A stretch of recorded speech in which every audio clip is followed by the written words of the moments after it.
Hello friends, నేను మీ Jayadev. Welcome to my channel. ఈరోజు టాపిక్లోకి వెళ్ళే ముందు as usual small request, please subscribe my channel. Content నచ్చితే లైక్ చేసి మీ ఫ్రెండ్స్కి షేర్ చేయండి.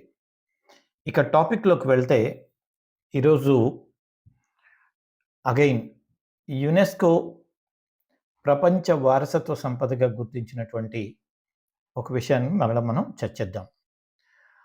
విషయం ఏంటంటే పోర్ట్ నిగ్రా, రోమ్లో వాస్తు శిల్పం యొక్క అద్భుతం అని చెప్తారు పోర్ట్ నిగ్రాని. పోర్ట్ నిగ్రా అంటే లాటిన్ భాషలో బ్లాక్ గేట్, నల్లటి గేట్ అని అర్థం. జర్మనీలో ట్రియర్ అనే ఒక టౌన్లో ఈ గేట్ ఉంది. క్రీస్తు పూర్వం 170 ఏడీలో ఇది నిర్మించబడింది. రోమన్ సామ్రాజ్యం యొక్క గొప్పతనాన్ని ఈ గేట్ చెబుతుందన్నమాట. ఈ గేట్కి బ్లాక్ గేట్ అని పేరు ఎందుకు వచ్చిందంటే ఆ గేట్ నిర్మించడానికి ఉపయోగపడినటువంటి రాతి బండలు చాలా బ్లాక్ కలర్గా ఉంటాయన్నమాట. అందుకోసమే దీన్ని బ్లాక్ గేట్ అంటారు.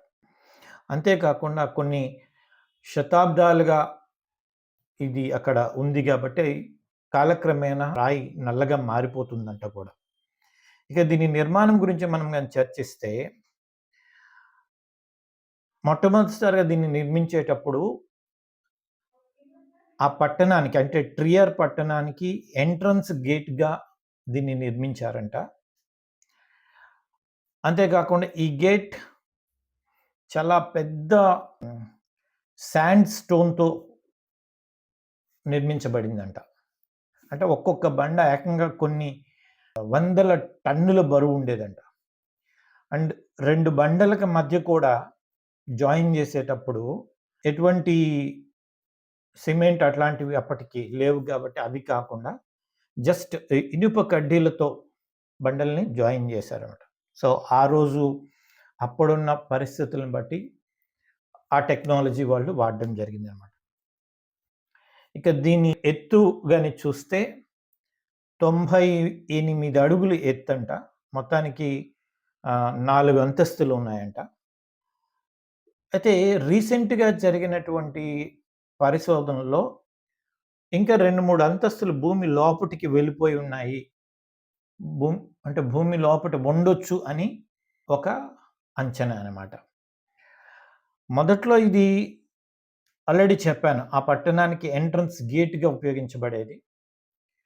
అలాగే రోమన్ల యొక్క శక్తి వైభవానికి గుర్తుగా దీన్ని చూసేవారు. అయితే మధ్యయుగంలో కొన్ని చేంజెస్ వచ్చినాయి. ఎట్లాంటి చేంజెస్ అంటే 11వ శతాబ్దంలో అక్కడ ఒక నన్ ఉండేవారు. పవిత్ర సిమియాన్ అనే ఒక నన్ ఉండేవారు అన్నమాట, అంటే సన్యాసిని. ఆమెకి ఈ గేట్ని చేయడం జరిగింది. ఆమె దీన్ని ఒక చర్చ్ లాగా కన్వర్ట్ చేయడం జరిగింది కొంత భాగం. కానీ మరలా 19వ శతాబ్దం వచ్చేసరికి మాత్రం నెపోలియన్ బోన్పార్ట్ ఆదేశాల మేరకి మళ్ళీ దీన్ని సేమ్ పాత ఆకృతిలోకి మార్చడం జరిగిందనమాట. రీసెంట్గా జరిగినటువంటి పరిశోధనలో భూమి మరియు గోష్ని రాడార్ల అధ్యయనంలో భూమి లోపల 3-4 అంతస్తులు ఉండే అవకాశం ఉంది అని అనుమానిస్తున్నారు. ఇందులో రహస్యంగా ఉండే గదులు, రహస్య మార్గాలు లేదా రక్షణ పరికరాలు ఉండొచ్చు అనేది ఒక అనుమానం అన్నమాట.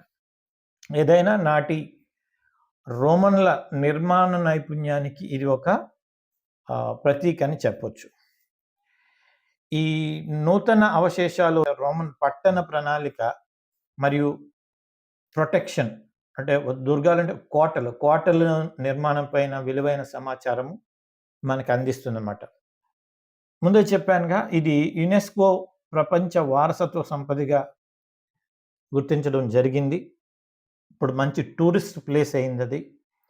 టూరిస్టులు ఆ గేట్ ముందుకు వచ్చి నిరంతరము అక్కడ ఉన్న ఆ చిత్రకళా సంపదల్ని చూస్తారు. చరిత్రను తెలుసుకోవడానికి ప్రయత్నం చేస్తారు. అయితే ఈ క్రిందనున్నటువంటి ఇంకా 2, 3 అంతస్తుల్లో ఏముంది అనేది ఒక క్వెషన్ మార్క్ అనమాట. సో ఫ్రెండ్స్, మరిన్ని విషయాలతో మళ్ళీ మీ ముందుకొస్తా. అంతవరకు సెలవు. Thank you.